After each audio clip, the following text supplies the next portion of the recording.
Begitu saya nengok ke atas, suasananya udah beda bang. Tiba-tiba saya ngeliat rumah-rumah joglo, rumah-rumah yang cuma dibikin pakai kayu. Saya masuk ke dalam situ, saya ngeliat ada salah satu orang pakai pakaian pramugari, mukanya hancur.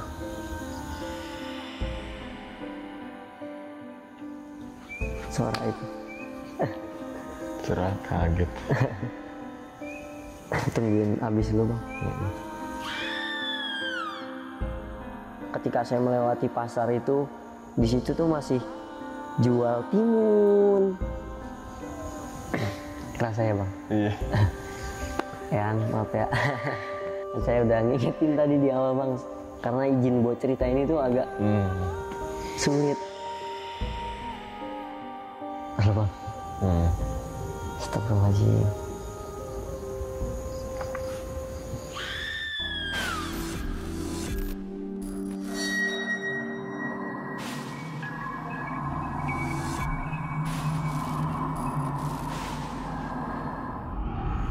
Perjalanan saya kali ini bukan langsung menuju ke makam Mbah Hasan Basri, Bang. Tapi Masuk ke kampung yang ada di sawah. Saya jalan lagi dari situ sekitar 30 menit saya ngikutin kan. Itu saya sambil dirangkul, sambil ngobrol di situ tuh. Wallahu alam ya, Bang ya. Kakek ini bilang katanya, di salah satu cucu saya, mungkin kamu yang memang lebih bisa dipilih. Mungkin saya nggak paham nggak tahu kenapa ke kamu gitu bang. Pokoknya banyak itu obrolan sampai dikasih tahu yang tadi saya bilang, salak itu mistis bagi orang yang sombong. Itu ngomongnya nadanya rada lembut bang. Salak itu mistis bagi orang yang sombong. Niat, sikap, dan sopan santun yang harus dijaga ketika di Gunung Salak. Siap. Kayak saya masih manggil kakek kan saat itu. Kira saya jalan, begitu sampai di batu gede, batu kayak curukan gitu bang. Sini ada batu. Nah itu di sebelah kiri ada batu gede juga bang. Yuk ke sana. Tapi kan headlamp saya nyala bang. Kayak bukan jalurnya ke sini, saya bilang. Udah yuk ke sana. Saya naik ke kiri, begitu saya naik ke atas batu, duduk dulu di sini. Katanya, saya nurut dong bang, saya duduk sila syahadat, saya ikutin asyhadu alla ilaha illallah, asyhadu anna muhammadar rasulullah. Selepas syahadat istighfar 3 kali, saya istighfar astagfirullahaladzim, astagfirullahaladzim, astagfirullahaladzim. Yuk turun. Begitu saya turun kan otomatis namanya batu gede gitu ya bang. Saya turun itu pasti ngeliat ke bawah dong, nggak mungkin saya turun mata ke atas. iya. Saya ngeliat ke bawah, begitu saya nengok ke atas, suasananya udah beda bang. Tiba-tiba saya ngeliat rumah-rumah joglo, rumah-rumah yang cuma dibikin pakai kayu, dan di situ ada orang pakai baju yang cuma setengah gini bang. Baju zaman dulu. Zaman dulu iya. Ya setengah gini. Saya jalan bang. Itu masya Allah al-adabunya itu bang. Jadi begitu saya jalan, saya nggak tahu kenapa. Warga yang ada di perkampungan itu tuh nunduk bang. Saya nggak tahu kenapa, saya juga kan gak enak, saya juga ngikut nunduk bang. Adabnya masya Allah. Nah saya dijelasin, di sini memang ada perkampungan yang jauh sebelum Belanda datang udah ada. Salah satu perkampungan juga dulu mungkin salah satu bisa dibilang sejarah Nusantara gitu bang. Saya dibawa ke situ. Dan bahkan di situ tuh banyak pendaki bang. Banyak Maksudnya pendaki dengan setelan pendaki, tapi setelan pendaki bukan setelan pendaki seperti sekarang bang. zaman dulu. Jadi setelan pendaki yang cuman pakai selampe. Iya. Setelan pendaki yang cuman pakai kaos celana rapina. Zaman dulu gimana sih bang? Iya. Yang rambutnya pada gondrong. Itu pada ngeliatin saya bang, ngeliatin ya. Dan di situ nggak tahu bang ya, wallahu alam. Tapi yang saya alamin, saya masuk ke dalam situ, saya ngelihat ada salah satu orang pakai pakaian pramugari, mukanya hancur. Wallahu alam. Tapi itu yang saya alamin. Saya masuk ke dalam situ, terus bang, astagfirullahaladzim. Saya masuk ke dalam situ, itu si pramugari itu ngelihat mukanya dengan keadaan nggak tahu, mungkin keadaan terakhir dia seperti apa atau gimana.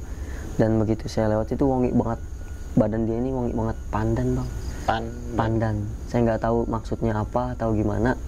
Nah tapi yang saya tahu, nggak bisa saya ceritain deh bang, takutnya nanti kayak maaf yang cerita di Selamat nanti dari pihak keluarga atau apa ada yang ini lagi. Nah nggak lama tuh saya jalan dikasih tahu bang, nih rumahnya ini rumahnya ini rumahnya ini. Dan tiba-tiba ada salah satu anak kecil datang ke saya sambil narik-narik saya, cium tangan, Aden gitu kan. Udah apa deh, saya bilang, saya menolak secara halus begini, kira udah sana nanti aja mainnya, kata si kakek gitu, nanti aja mainnya. Nah saya masuk ke dalam situ itu bener-bener dikasih tahu bang, pendaki yang tersesat itu kemana arahnya, terus waktu tragedi Sukhoi itu tujuannya kenapa, dan kejadiannya itu bisa nabrak itu seperti apa. Tapi mohon maaf nggak bisa saya ceritain ya bang. Tapi sih beliau tuh menceritakan semua itu ke saya, kayak saya lagi dikasih tahu lah gitu bang, menceritakan semua ke saya. Dan sampai saat itu sebelumnya itu kan saya pernah bawa orang juga ke Salak, dia nanyain masalah cewek, di sana ada cewek nggak? Ada, saya bilang yuk berangkat. Nah begitu saya bawa ke sana, sepi kan bang.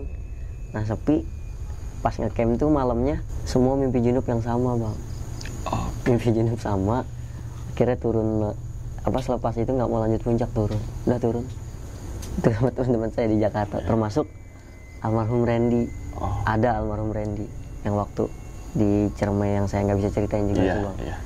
Masuk almarhum Randy. Nah saya masuk ke situ, tiba-tiba belakang saya ini dielus bang, dielus sama kakek ini. Saya dikasih tahu, tolong sampaikan kepada orang-orang yang memang masih belum percaya tentang Gunung Salak, tolong tata keramanya dijaga. Memang keindahan di sini tuh luar biasa, bahkan hal yang nggak bisa ditemuin di gunung lain ada di sini, semuanya lengkap. Tapi tolong tata keramanya dijaga. Ini gunung keramat, ini gunung suci, ini tempatnya para wali, tempatnya para jawara. Nah, spill sedikit sih bang ya. Jadi yang intinya aja lah gitu, ngelewatin salah satu makam atau petilasan para jawara dulu. Entah magnet karena ilmu kanuraganya yang tinggi, seperti tertarik gitu bang. Itu versi beliau yang ngasih tahu saya. Cuman wallahu alam kejadian sebenarnya seperti apa, saya juga nggak bisa ngambil semua dari versi beliau gitu bang.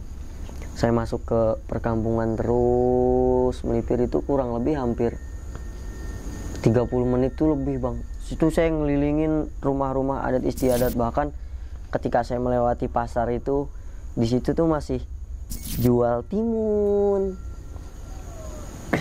Kerasa ya bang? Iya.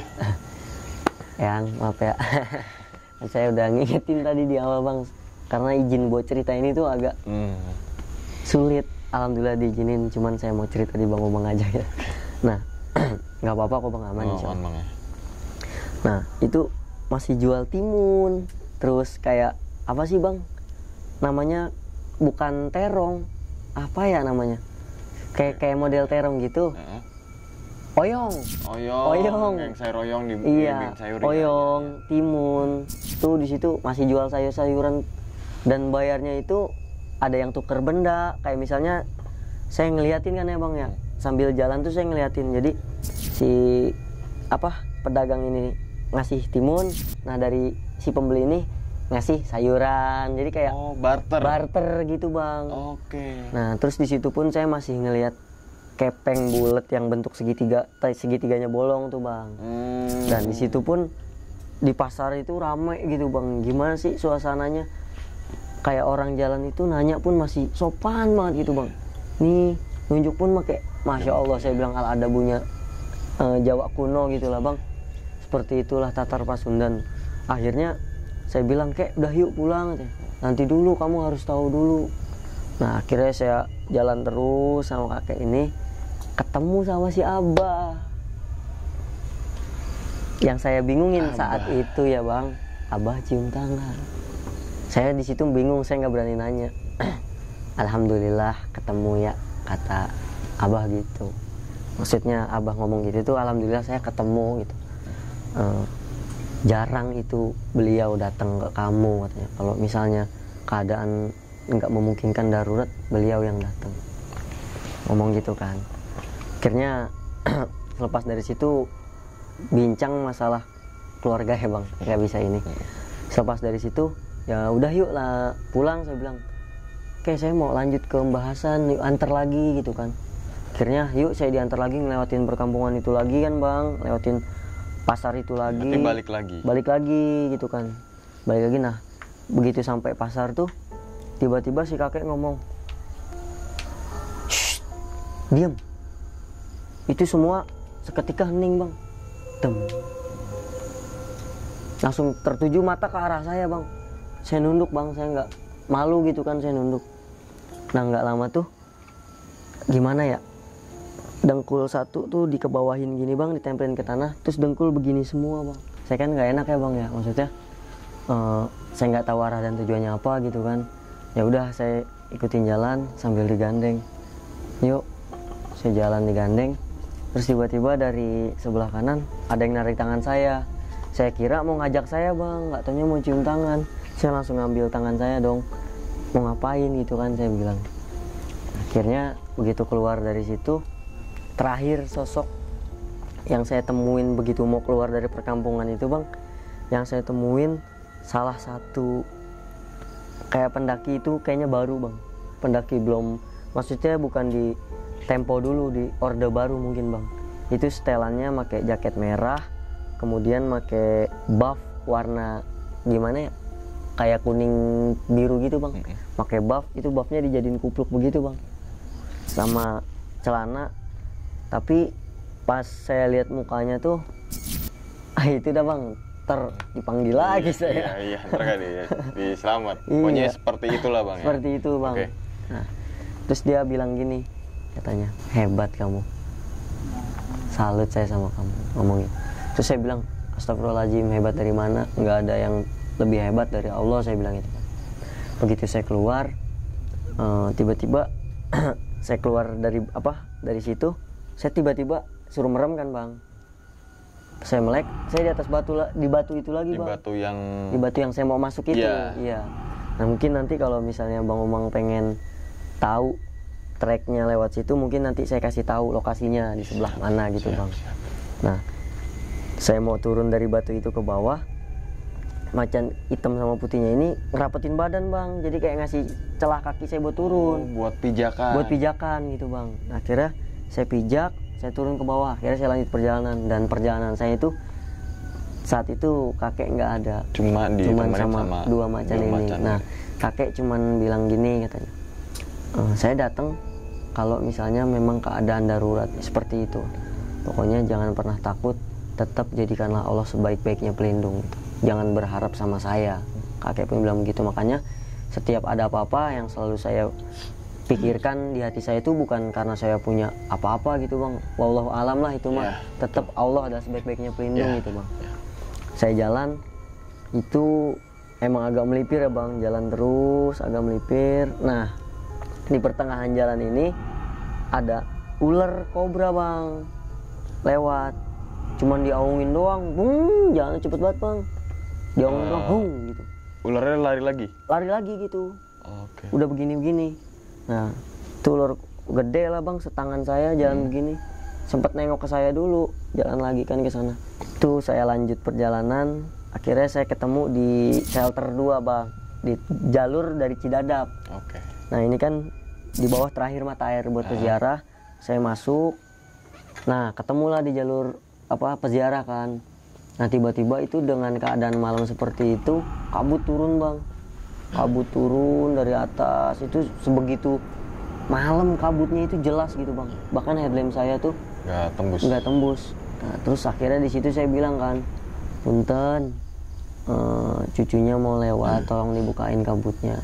Itu nggak lama kabutnya kebuka lagi bang. Alhamdulillah banget dikasih jalan. Akhirnya saya jalan terus. Nah memang dari shelter 2 ini ke Gardu 2 ke Gardu 6 ini nggak terlalu jauh bang, sampai ke petilasan Pangeran Santri bin Kiai Tapa. Saya jalan terus ngikutin ritme. Nah di situ tiba-tiba tuh saya kan ngerasa capek ya bang. Saya duduk begini tapi kepala saya nunduk. Tiba-tiba yang warna putih ini ngedeketin saya bang, nyenggol. Saya nengok, dia kayak nundukin badannya gitu bang, nundukin badannya ke bawah gini. Mungkin saya bilang ngasih kode bisa suruh naik kali ya. Saya nggak mau bang, saya nggak mau. Saya elus-elus palanya. Iya. Enggak saya bilang. Udah akhirnya saya lanjut jalan lagi. Nah begitu sampai di Gardu 5, saya duduk. Nggak tahu kenapa saya memang belum ngerokok tuh bang dari bawah. Saya bakar rokok filter 1, terus kuping kedengung lagi bang. Rokok filternya saya taruh, saya bakar rokok lagi. Rokok yang saya isep masih 1/4, rokok filter habis yang baru saya taruh bang. Nah dari situ tiba-tiba ada suara dari, entah suara apa, dari bawah tuh kayak suara tapak kaki bang jalan ke atas. Jelas banget. Saya kan duduk di bangku itu bang, jadi bangku buatan dari kayu gitu. Saya duduk begini sambil ngerokok. Kan kalau misalnya malam itu sunyi banget bang. Iya. Itu keadaan malam. Itu sekitar jam berapa saat itu? Jam 3 atau jam setengah 3 itu bang. Dini hari ya, mau dini hari. Iya mau dini hari. Nah dari situ nggak lama kemudian saya tungguin, nggak ada bang, nggak ada yang naik, nggak ada yang turun. Saya bilang udahlah, nggak mau ngapain lagi kan. Saya lanjut. Alhamdulillah sampai di petilasan makom dari Pangeran Santri bin Kiai Tapa bang. Nah saat itu dulu 2018 tuh musola lagi pembangunan bang. Nah sekarang alhamdulillah musola udah jadi. Saat itu tuh cuma ada pendopo. Kamar mandi pun sekarang di sana udah ada bang. Kalau dulu belum ada. Udah ada. Tapi bener ini kamar mandi udah jadi bang. Udah jadi ya. Kamar mandi. Dan itu basah. Kamar mandi udah bentuk kamar mandi. Kamar mandi. Saat itu belum ada sih bang. Apalagi tahun 90 nggak bakal ada. Nggak ada. Gunung kamar mandi makanya kan. Iya. Tapi itu di petilasan alhamdulillah ada ya. udah ada. Dan khusus untuk orang peziarah. Peziarah, makanya dibuat sama Dibikin. Abah Idim. Abah Idim ini beliau salah satu juru kunci Gunung Salak bang. Abah Idim Dimyati. Nah, saya di pendopo memang sudah lama bang, udah ada. Situ saat itu pun saya kesana 2018 ada, dan sampai sekarang saya sering kesana pun ada lah gitu. Saya istirahat sebentar di pendopo. Nah, nggak lama nih ya azan subuh bang. Azan subuh, saya sholat subuh, terus saya ziarah ke petilasan. Nah, ba'da subuh, saya tidur bang. Saya bilang lanjut nanti aja. Akhirnya saya tidur di pendopo, saya bangun lagi itu sekitar jam 10. Jam 10 saya lanjut perjalanan. Tapi begitu saya keluar masih gelap bang. Masih gelap? Masih gelap. Gelapnya tuh lama kayak malam? Kayak malam. Oke. Akhirnya saya keluar dari situ, ada orang baru turun dari petilasan. 3 orang, tapi nggak ngeliat saya bang. Saya tegur, Kang, dia nggak ngeliat saya. Diem aja tuh. Asik ngobrol sama temen. Oh, ngobrol terus. Asik ngobrol, tapi yang saya bingungin, saya tuh ngerasa malam, tapi dia nggak pakai headlamp, jalan normal. Oh, kayak seakan-akan bukan malam dia, iya, jadi nggak pakai headlamp. Bukan malam gitu. Nah akhirnya si Macan 2 ini bangun, itu masih tetap ngikutin perjalanan saya bang. Bangun, saya keluar dari pendopo, saya lanjut jalan lagi bang, jalan lagi ke atas. Saya nggak peduli lah, bodo amat. Di pikiran saya masih istighfar, astagfirullahaladzim, masih positive thinking. Saya ini masih hidup. Positive thinking saya ini masih hidup. Saya ini nggak mati, saya ini nggak kemana-mana, saya ini masih hidup. Karena innamal a'malu binniyat, niat saya kesini nggak aneh-aneh kok, niat saya kesini baik kok gitu kan. Nah begitu jalan, nggak lama dari petilasan itu ada namanya batu azan bang. Batu azan, batunya itu kurang lebih tingginya hampir 10 meteran bang. Batu azan. Nah begitu saya mau ngelewatin batu azan kan naik ke agak melipir dikit ke kiri gini, nanjak baru trek lagi ya bang, karena ketutung batu azan itu kan. Begitu saya mau ngelewatin, saya ditarik bang, sampai jatuh sama kakek. kalau lewat sini azan dulu, tata krama kamu di mana. Saya nunduk, saya diem. Akhirnya saya azan bang di situ. Azan, Allahu Akbar, Allahu Akbar. Di belakang kayak ada suara yang nyautin bang. Allahu Akbar. Nah kayak makmum. Kayak makmum gitu nyautin. Allahu Akbar. Sampai terakhir itu La ilaha illallah. Itu di belakang juga La ilaha illallah Muhammadur Rasul. Kayak disautin bang. Selepas itu saya usap muka saya. Terus tiba-tiba keadaan terang lagi bang. Kayak normal lagi. Kayak keadaan tuh udah normal lagi gitu. Alhamdulillah saya bilang udah normal lagi. Ya udah saya lanjut jalan dah. Si macan ini nggak ada bang. Udah nggak tahu kemana. Nggak tahu kemana. Selepas saya ajan, karena saya ajan ini nggak menghadap batu, tapi tetap saya lihat kompas ke arah kiblat. Dan si beliau juga udah nggak ada. Gitu saya lanjut perjalanan, sampailah di pertigaan bang. Ketemu di jalur trek menuju Salak 1 lewat jalur Cidahu lainnya. Gitu bang. Saya ke situ. Nah lanjutlah saya ke perjalanan lanjut lagi sampai puncak. Begitu nyampe puncak itu saya sekitar jam 2:30 sore bang. 2:30 sore sampai di puncak Manik. Okay. Alhamdulillah sampai di puncak Manik. Nah, memang agak lama juga, nggak tahu itu. Ya. Cuman besokannya beberapa bulan kemudian saya ke sana, dari Batu Azan ke puncak Manik tuh nggak selama itu. Nggak selama berapa menit, berapa jam? Lambat-lambatnya 1 jam setengah lah bang. Paling mentok 2 jam lah ya. Iya 2 jam lah paling mentok dari Batu Azan itu. Itu saya jam 2:30, berarti kan hitungannya berarti ya 6 jam lebih. Iya. Sampai di puncak Manik, saya langsung ke makam Mbah Hasan Basri kan. Nyampe makam Mbah Salak, biasa saya baca Maulid Sintuduror. Pas saya baca Maulid Sintuduror, saya duduk dulu di makam seperti biasa. Saya ngerokok. Itu saat itu memang sepi banget bang di puncak, nggak ada orang. Ya saya udah biasa lah dengan kesendirian gitu bang. Sering. Akhirnya di bawah, ini kan makam bang ya. Itu saat itu memang udah ada keramik bang, cuman keramiknya itu bukan keramik tok keramik, tapi pecahan-pecahan. Pecahan keramik. Dan itu pun baru ya bang. Iya betul. Baru. Karena dulu memang belum ada. Yang nemu baru dipasang pun tahun 2000-an ke atas. Belasan. Nah, selepas dari itu saya agak melipir ke bawah.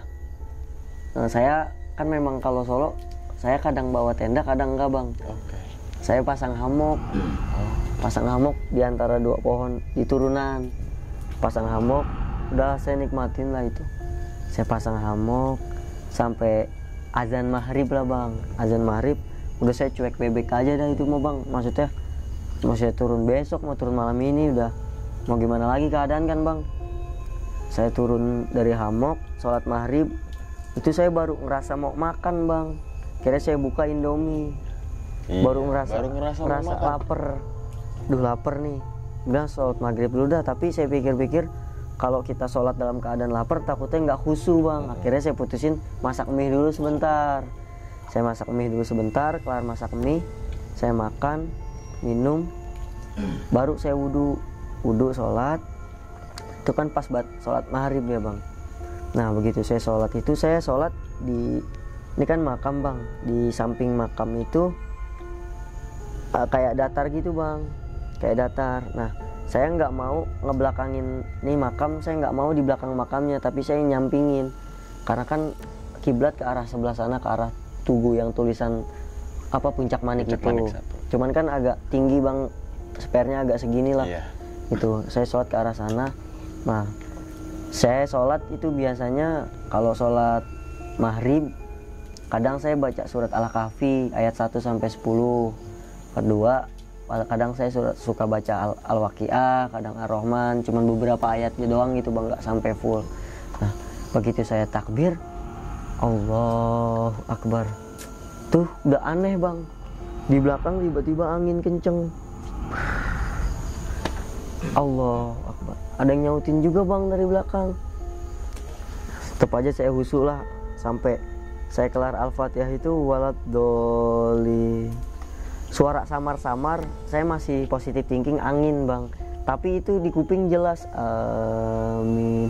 Dan itu ngejamak bang, ngejamaknya itu bisa dibilang kayak kita makmum ngejawab amin, tapi suaranya itu bergema, tapi cuman di kuping. Pelan banget. Amin. Akhirnya selepas situ itu rokaat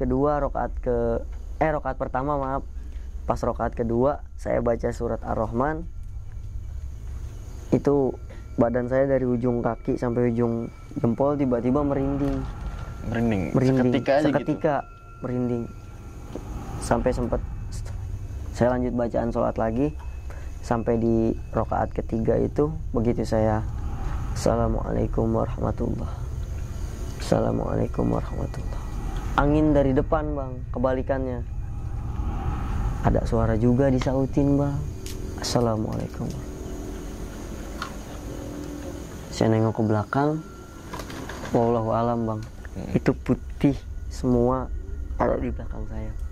Putih. Dan kira-kira berapa orang atau makmum? 5 saf. 5 saf? Iya. Itu sampai saya ngelihat belakang itu kan turunan itu kayak rata bang. Yang saya lihat tuh kayak rata. Itu saya masih berpikir mungkin halusinasi saya kan bang. Saya langsung astagfirullahaladzim. Sampai 2 kali itu masih kelihatan bang.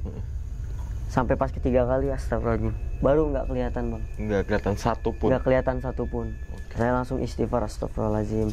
Saya bilang mungkin nanti saya turun malam lah, saya bilang. Akhirnya saya sambil nunggu isya karena nggak mau di trek kan bang, saya naik lagi ke hammock saya bang sambil ngerokok. Saat itu kan 2018, handphone masih jadul banget. Iya, itu masih BBM kalau nggak salah, masih zaman. Oh, BBM mau habis. Mau ke WA. Android. Oh, WA. Iya, mau ke WA. WA tuh baru-baru saat itu kan. Nah, tiba-tiba entah dari jalur Cidahu masuk bang, tapi dia muter kan, harusnya lewat kanan sini ya bang, dia lewat sebelah sini, muter 3 orang. Nah 3 orang itu masang dupa bang di makam Mbah Hasan, masang dupa sama bawa kertas. Suara itu suara burung wik-wik. Oh, kaget.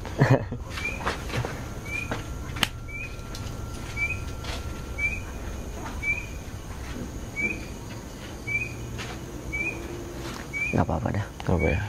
Tuh nggak tahu dia dari jalur Cidahu mana, 3 orang itu naik.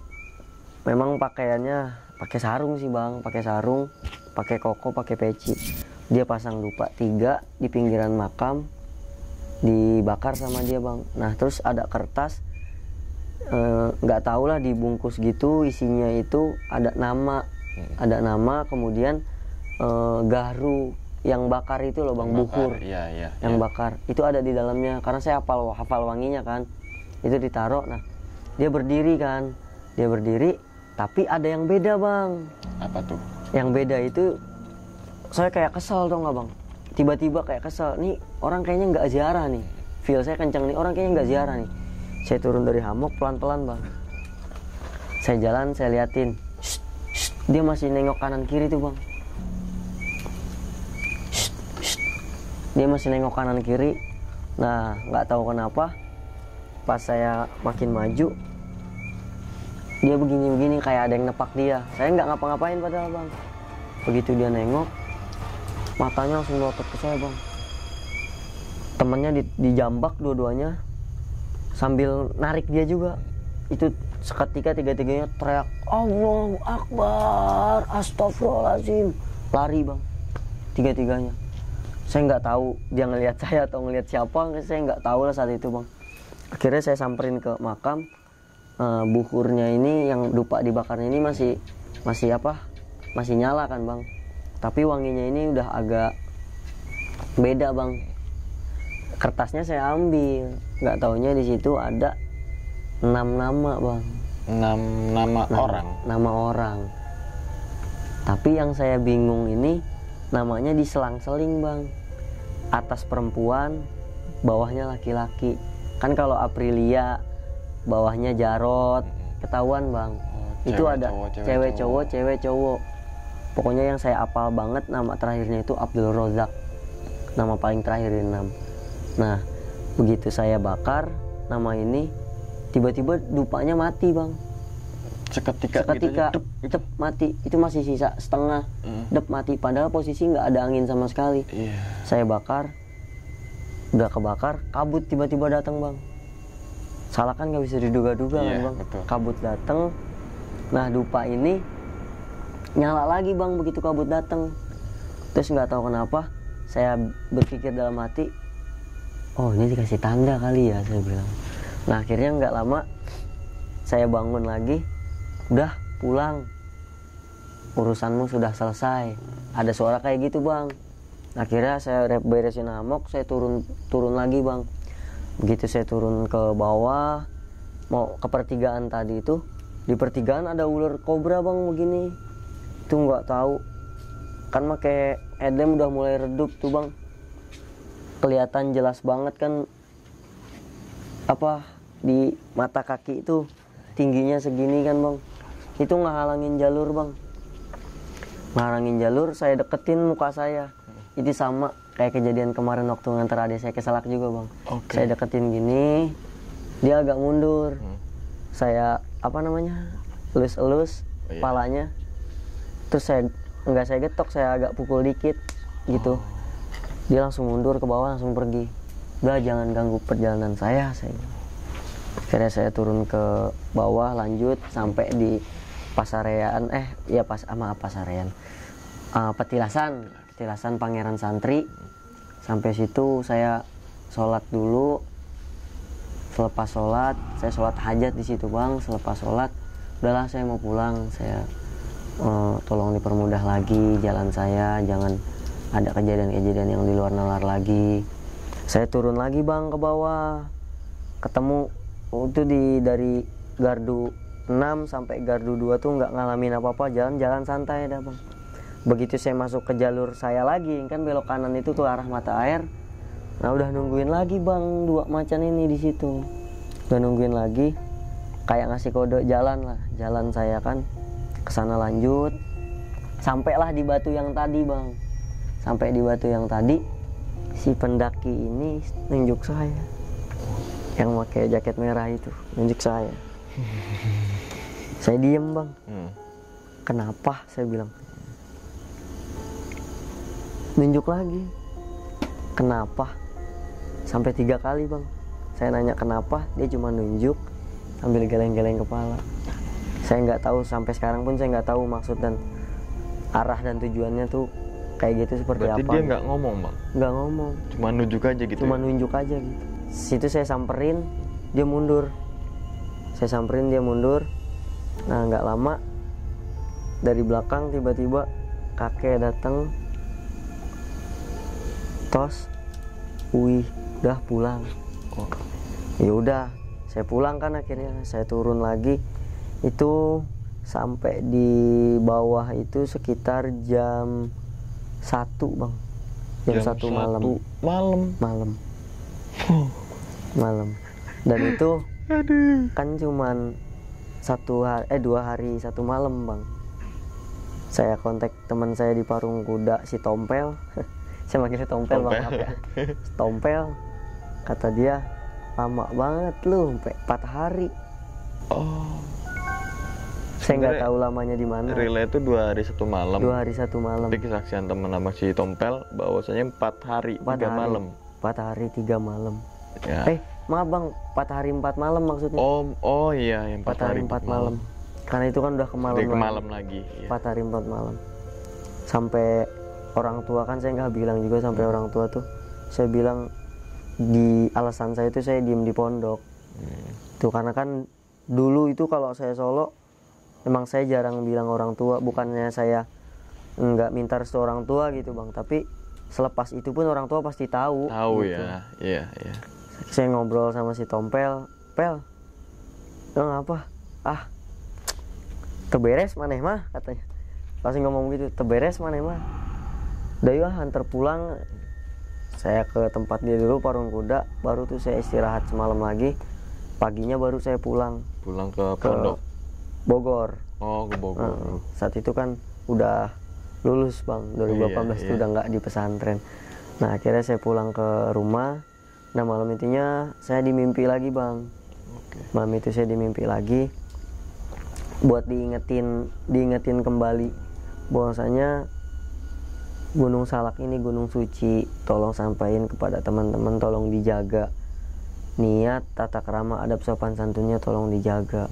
Itu kan sampai di situ tuh berkali-kali ngomong Salak mistis bagi orang yang sombong dan sok tahu, ditambah orang yang pengen nyari ilmu. Karena memang banyak orang yang nyari bertapa. Emang orang dulu sih emang mau bertapa di Gunung Salak ya bang, tapi untuk orang sekarang nyari ilmu tanpa guru tuh sesat gitu bang. Yang saya diingetin tuh gitu, ketika dia nyari ilmu ke sana tanpa guru dia sesat, percuma, nggak akan ketemu gitu.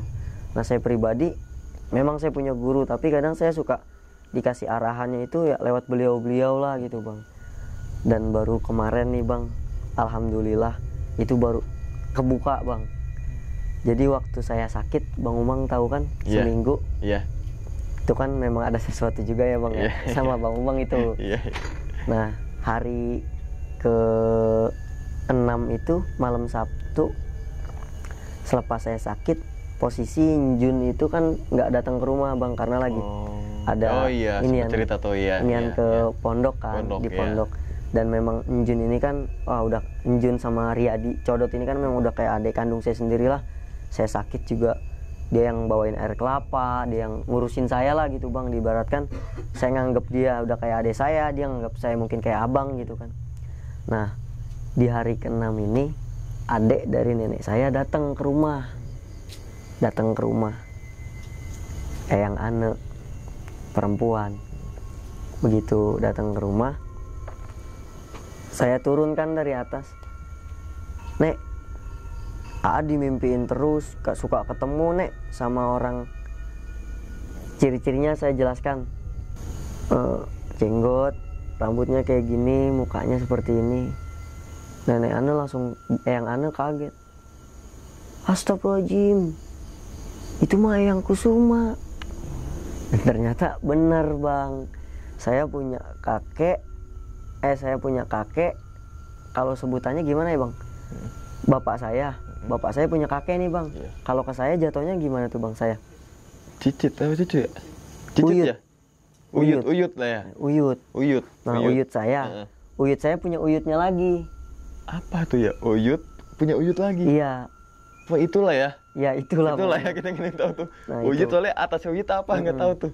Nah kan eyang saya ini Raden Kusnadi, kakek dari bapak saya ini memang kan maaf ya bang, bukannya untuk menyembuhkan tapi kan sedikit berbagi pengalaman gitu. Di keluarga besar saya ini Raden Kusnadi itu, beliau itu dulu memang dicari banyak orang bang. Jadi bapak saya itu pernah cerita sedikit, ketika ada orang kesurupan bilangin nih ke Eyang Kusnadi itu udah takut duluan gitu. Eyang Kusnadi ini bapak bilang saya ini ngikut ke Eyang Kusnadi. Kenapa? Karena kebon segede apapun, mau segede apapun tuh dibabat, nggak ada rasa takut.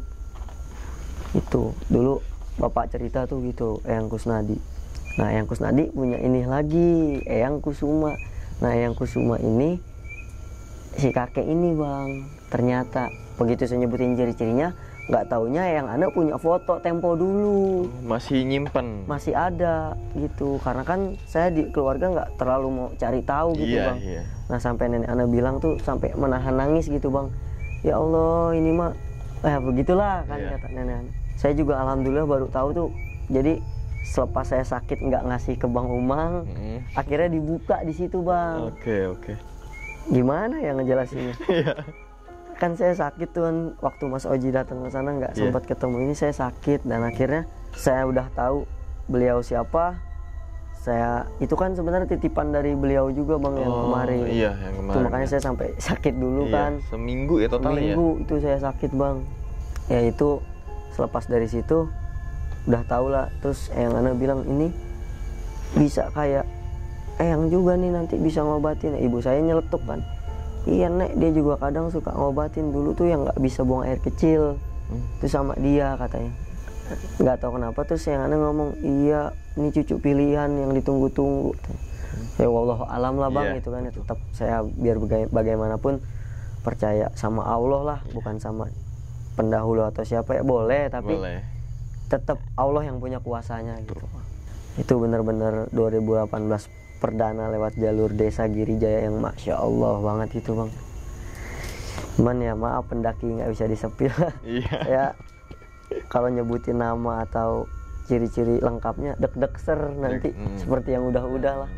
Mungkin itu sih bang pengalaman yang saya alamin. Ya gimana ya, buat orang terserah mereka mau percaya atau enggak, tapi yang saya alamin nggak ada yang saya buat-buat, nggak ada yang seperti apa. Bahkan kalau memang orang yang sudah kenal saya atau yang sudah tahu bagaimana saya, mereka yang tahu sendiri lah gitu bang. Karena saya selalu berpegangan sama kata-kata Sayyidina Ali gitu bang. Jangan perkenalkan siapa dirimu, karena yang membencimu tak akan percaya itu, dan yang menyukaimu tidak butuh itu gitu. Jadi saya nggak pernah ketika orang bilang gimana, saya cuek aja sih bang. Mungkin cerita di Gunung Salak 2018 itulah bang yang bisa saya sampaikan.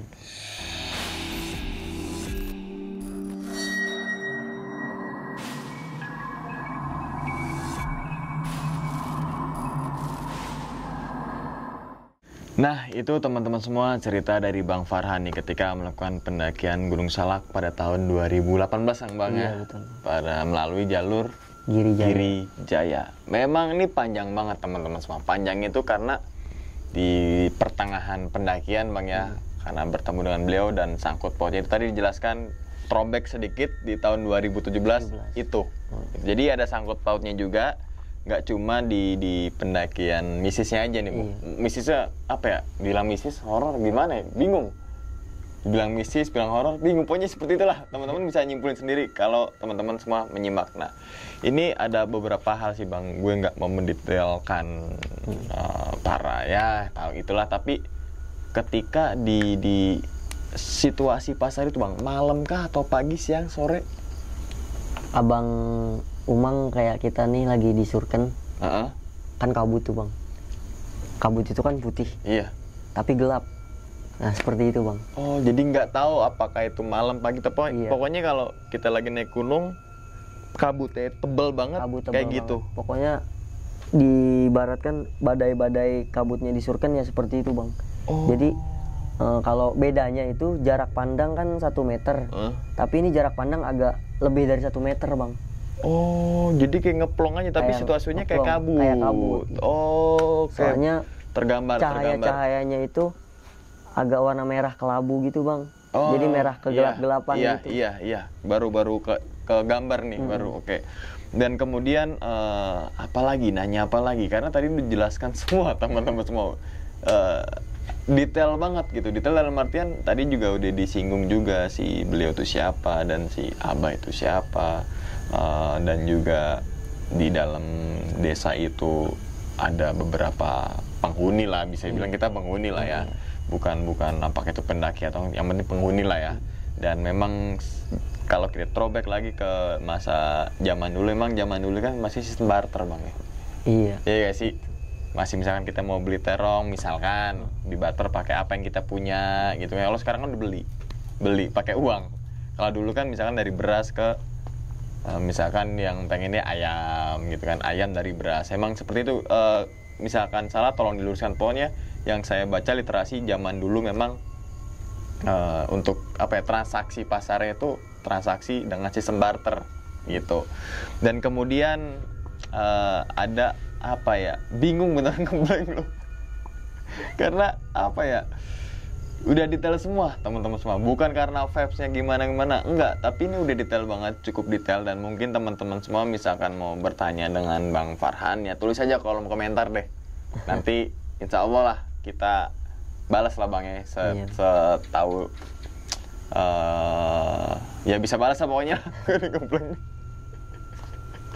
Dan memang juga tadi bener kata Bang Farhan bahwasanya ya, gue sepakat sekali, Gunung Salak bukan gunung yang seram, Gunung Salak bukan gunung yang menyeramkan, gitu kan? Ya tadi bener, Gunung Salak mistis karena untuk orang yang sombong, gitu kan? Ya misalkan teman-teman semua di tempat kita syuting misalnya kuburan, ya mistis kalau diri kita merasa sombong, merasa bisa semuanya, gitu kan? Padahal kan sebenarnya biasa aja gitu kan. Masih biasa dalam artian menyikapi hal tersebut bukan dilihat dari tempatnya itu seperti apa gitu kan, banyak pohon, gelap kan, nggak seperti itu, tapi dari sugesti kita, dari pikiran kita tetap positif ya. Gue juga ya, untuk siapapun yang mengklaim bahwasanya Gunung Salak itu menyeramkan, ya menurut gue enggak sih gitu, karena seram atau enggak itu tergantung dari sugesti diri kita sendiri dan niat kita juga. Dan memang kalau kita throwback dari masa zaman dulu kan ya, Gunung Salak itu kan gunung Salaka ya, dari Perak. Mungkin pada masa penjajahan zaman Belanda gitu kan, menggembor-gemborkan nih orang-orang Belanda nih, jangan menggemborkan pribumi asli ya, jangan naik Gunung Salak. Padahal kan sebenarnya Belanda lagi mengeruk hasil mineral, masih apa gitu kan, bisa jadi. Benar. Kemakanlah mitos-mitos itu tuh, omongan-omongan itu menjadi blunder tuh. Bahwasanya ya, jangan naik Gunung Salak, serem loh. Karena dari sebenarnya pihak-pihak dari penjajah itu lagi mengeruk dari hasil bumi itu. Jadi biar orang pribumi nggak ada yang naik ke Salak. Padahal mah ya, semua gunung memang bisa dibilang mempunyai legenda dan mistisnya masing-masing. Semua gunung memang kita nggak bisa menyamaratakan teman-teman semua, bahwasanya ketika kita mendaki gunung A, mendaki gunung, bukan gunung, mungkin bukit B, bukit C gitu kan, itu mempunyai histori dan juga kulturnya sendiri. Yang penting kita jaga adab aja, niat kita baik gitu bang ya. Betul. Itu makanya teman-teman semua, yuk naik gunung, ayo gitu kan. Masanya dalam artian Bang Farhan bercerita atau gua menyuguhkan konten-konten seperti ini bukan untuk ngebatasin teman-teman untuk naik gunung, tapi ayo naik gunung gitu kan. Untuk apa sih? Untuk biar pikiran-pikiran tuh kita tetap positif terus dan tidak termakan dengan hal-hal isu-isu atau yang ngegiring opini gitu kan. Biar jadi takut itu. Nah itu. Justru kalau saya pribadi malah ini bang, kayak misalnya saya ngalamin sesuatu nih, terus kemudian ya mungkin di luar logika atau seperti apa. Justru di balik kejadian itu saya lebih berani untuk ke situ. Nah itu. Jadi rasa takut itu untuk dihadapi, bukan untuk dihindari gitu. Nah itu dia, makanya rasa takut itu jangan sampai rasa takut itu menguasai diri kita ya, tapi diri kita harus menguasai rasa takut. Betul. Yang udah banyak kan diri kitanya nih dikuasai sama rasa takut. Karena ya mungkin karena ya seperti itulah momen-momen yang dimana banyak pohon gelap dan lain sebagainya. Oke Bang, ceritanya bener-bener kali ini bikin gue termasuk banget ya, masuk ke dalam cerita, nyimak setiap kejadian. Bener-bener gue berada di kejadian Bang Farhan, dan memang ini gak kalah menarik dengan cerita-cerita dari Mas Oji juga. Maksudnya tuh gini teman-teman semua, bukan untuk membanding-bandingkan Mas Farhan dengan Mas Oji, enggak, tapi horornya tuh bukan horor yang receh gitu loh. Gitu loh Bang. Maksudnya ada sangkut pautnya dengan legenda, itu kan paling suka tuh, dengan sejarah gitu kan, dengan leluhur yang tadi dijelaskan, bukan untuk menonjolkan kita ini siapa, dari mana, keluarga kita dari mana, tapi ini merupakan, kalau teman-teman semua bisa diambil hikmahnya ya, ada mengandung unsur sejarahnya juga. Oke Bang, sebelum tutup videonya mungkin sekali lagi lah Bang, untuk mengingatkan teman-teman semua yang suka mendaki gunung atau penggiat alam bebas, entah itu arung jeram gitu dan lain sebagainya, intinya berkegiatan outdoor, ada gak Bang yang perlu disampaikan nih? Ya paling adab sih yang paling utama ya Bang ya. Terus kayak langit nggak pernah nunjukin dirinya tinggi, dan bumi tidak pernah membenci ketika dirinya diinjak-injak. Jadi tetaplah membumi dan jangan melangit gitu kan. Dan yang terpenting apapun kita berada dimanapun kita berpijak, jangan pernah lupa dari mana kita berasal. Ya, itu dia, sangat dalam banget ya makna daripada pesan yang disampaikan atau mengingatkan lah. Mengingatkan kucing gitu. Dan ingat teman-teman semua, cerita dari Bang Farhan ini bukan untuk nakut-nakutin teman-teman semua ketika melakukan pendakian ke Gunung Salak ataupun ke gunung manapun. Tapi ambillah sisi positifnya dan juga buang sisi buruknya. Sekian dulu pada video kali ini, dan nantikan video-video gue berikutnya. Hal gaib itu muncul ketika sugesti kita buruk. Wassalamualaikum warahmatullahi wabarakatuh. Selamat menunaikan ibadah puasa. Terima kasih Bang Farhan.